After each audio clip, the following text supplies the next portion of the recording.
Good morning, students. Subject Science, lesson number 12 Friction. You might have seen a driver of a car or a truck slowing down the vehicle at the traffic signal. You too. Slow down your bicycle whenever needed by applying brakes. क्या आप सोच सकते हो कि traffic signal के पास car या फिर truck driver कोई भी यहाँ पे पहुँचते हैं तो अपना व्हीकल क्यों स्लो करते हैं, है ना। जैसे कि हमारे पास कोई बाइसिकल है तो हम उसको जब ज़रूरत पड़ती है तो हम उसको ब्रेक लगा के उसको स्लो करते हैं ना। हाँ, वैसे आप have you ever thought why a vehicle slow down when brakes are applied? Not only vehicles, an object moving over the surface or another object slow down when no external force is applied on it. क्या आपने सोचा है कि वो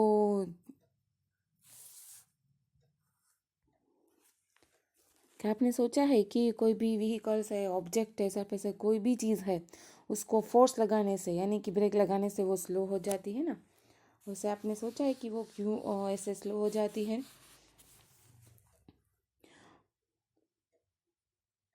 finally it stop. और जब हम break उसको करते हैं तो फाइनली वो क्या हो जाती है, स्टॉप हो जाती है। Have you not seen a moving ball on the ground stopping after some time? Why do we slip when we step on a banana peel? Figure 12.1 में जैसे हम दिखाई दे रहा है, why it is difficult to walk on a smooth and wet floor. जैसे कि कोई भी एक ग्राउंड फ्लोर पर कोई भी एक बॉल है जो समय से पहले वो स्थिर हमें देखा है ना कि वो ऐसे हम लगाते हैं तो वो दूर जाके स्लो होते होते वो भी स्टॉप हो जाता है। वैसे ही कोई भी बनाना की यहाँ पे ग्राउंड फ्लोर के ऊपर कोई भी बनाना की वो पड़ी है तो उससे हम क्या हो जाते हैं, फिसल जाते हैं ना। तो हम ऐसा सोच सकते हैं कि ये क्यों इतना मुश्किल है। जो हमें ये एक्टिविटी दिखाई दे रही है 12.1 उसमें दिखाई देगा।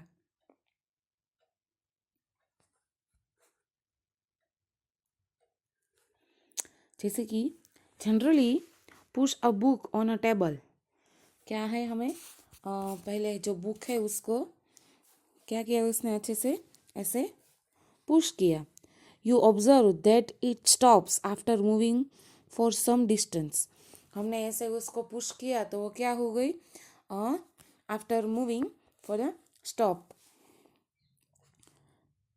Repeats this activity pushing the books from the opposite direction. वो क्या हो गई, जो अपने आपने पुश किया था तो वो इसको हम ऑपोजिट साइड पे हम उसकी डायरेक्शन में चले गए। तो फिर हमको क्या करना है, उसको अच्छे से ऑब्जर्व करो कि ऐसे कैसे हुआ। Does the book stop this time too? Can you think of an explanation? Can we say that a force must be action on the book opposite is motion? This force is called the force of friction. इसे क्या बोलते हैं, जैसे कि आप भी कोई, जैसे हम कोई बुक को ऐसे पुश करते हैं तो क्या होती है, थोड़ी देर जाकर स्टॉप आते हैं। जैसे आप सोच सकते हो कि ऐसे कैसे हुआ। इसे क्या बोलते हैं हम, force of friction.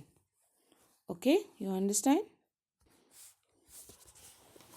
Okay, open your next page. You show that if you apply the force along the left, क्या आपने कभी भी देखा है कि लेफ्ट साइड पे उसको फोर्स लगा के friction acts along the right? If you apply the force along the right, the friction acts along the left direction. क्या आपने कभी भी ऐसे सोचा है कि हम उसको लेफ्ट साइड पे कोई भी ऐसे फोर्स लगा के उसको राइट साइड पे लगाते हैं तो हमें उस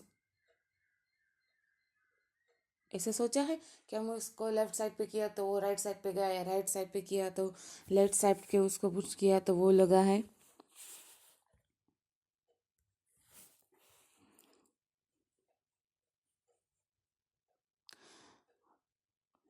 In both cases, the force opposite the motion of the book. The force of friction always opposes the applied force. हमेशा क्या करता है, क्या लगाना पड़ता है, हमें उसके ऊपर फोर्स लगाना पड़ता है।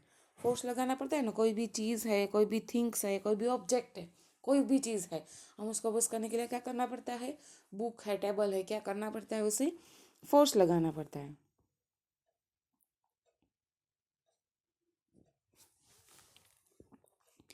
In the above activity, the force of friction acts between the surface of the book and the surface of the table.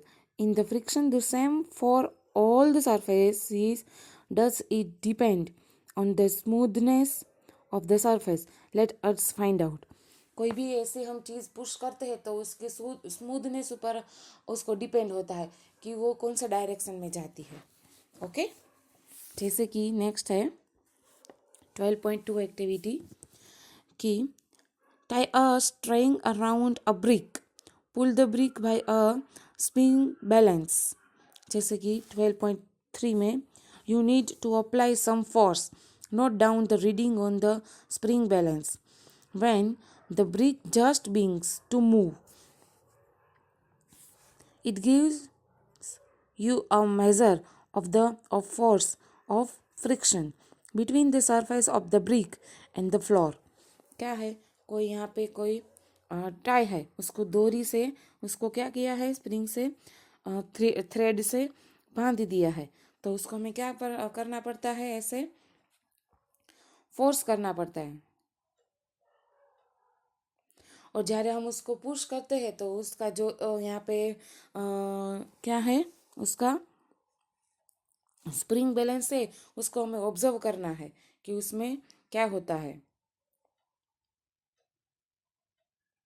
और हमें उसको देखना है कि उसमें हमने जैसे पुश किया है तो उसमें क्या होता है। ओके, या फिर कहाँ पे जाके वो रुकती है। Now wrap a piece of then around the brick and repeat the activity। वापस हमें क्या करना है, इसको हमें रिपीट करना है।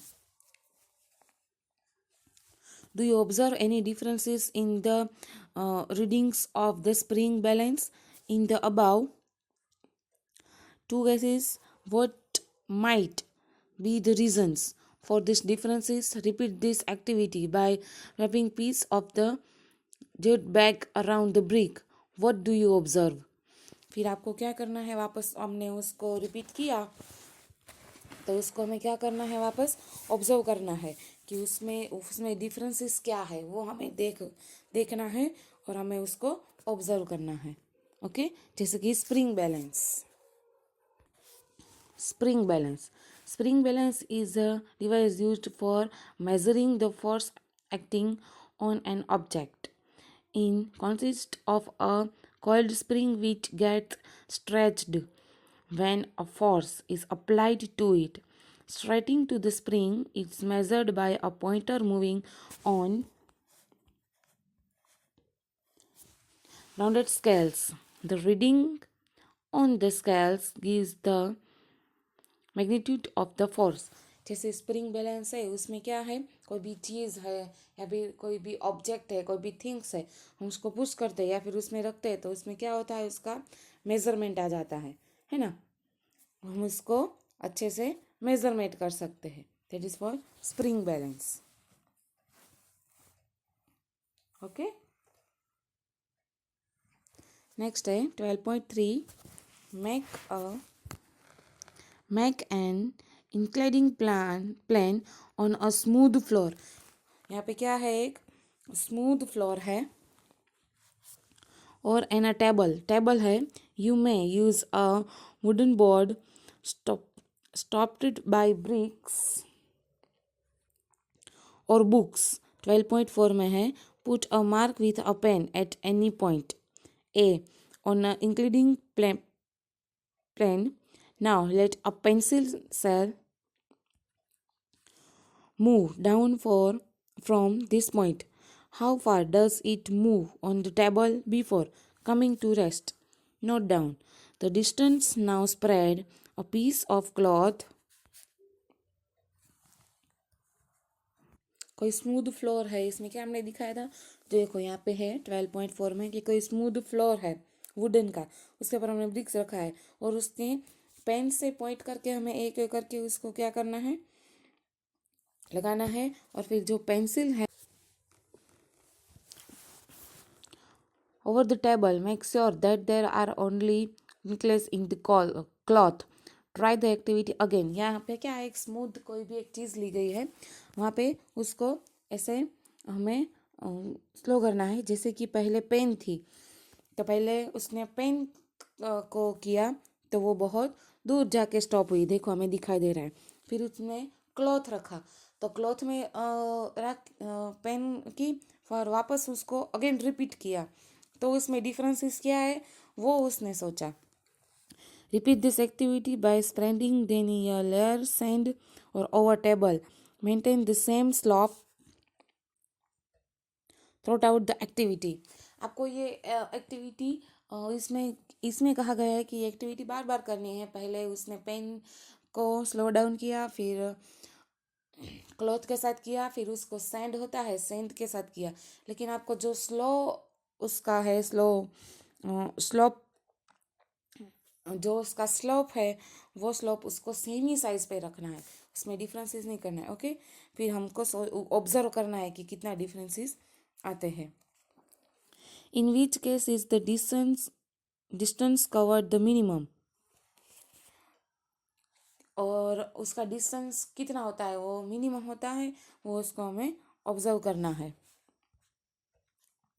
Why is the distance covered by the pencil cell differences every time? Try to reason why. Discuss the result.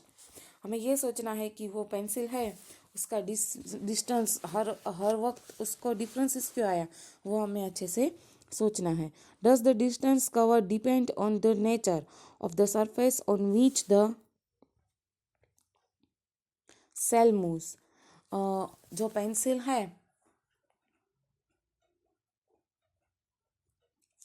उसको क्या है, डायरेक्ट स्लोप के ऊपर से हम करो तो उसका है, या फिर क्लॉथ और सेंट्स के रखो तो उसके स्लोप चेंज होता है, इसलिए हमें वो डिफरेंसेस आते हैं। Could the smoothness of the surface of the cell also affect the distance travelled by it. यानी कि जो स्मूथनेस है उसके ऊपर कोई भी हम चीज़ क्लोथ करें तो वो बहुत डिस्टेंस के साथ रुकती है। Friction is caused by the irregularities on the two surface in contact।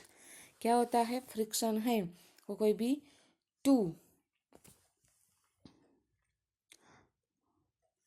Surface क्या है टू कॉन्टेक्ट में आती है। Even though surface which appear with smooth have a large number of minute it irregularities on irregularities on the two surface lock into the one another when we attempt to move any surface. We have to apply a force of overcome interlocking on the rough surface. There are a larger number of irregularities of so the surface of friction is greater if a rough surface is involved। कोई भी ऐसी चीज़ है।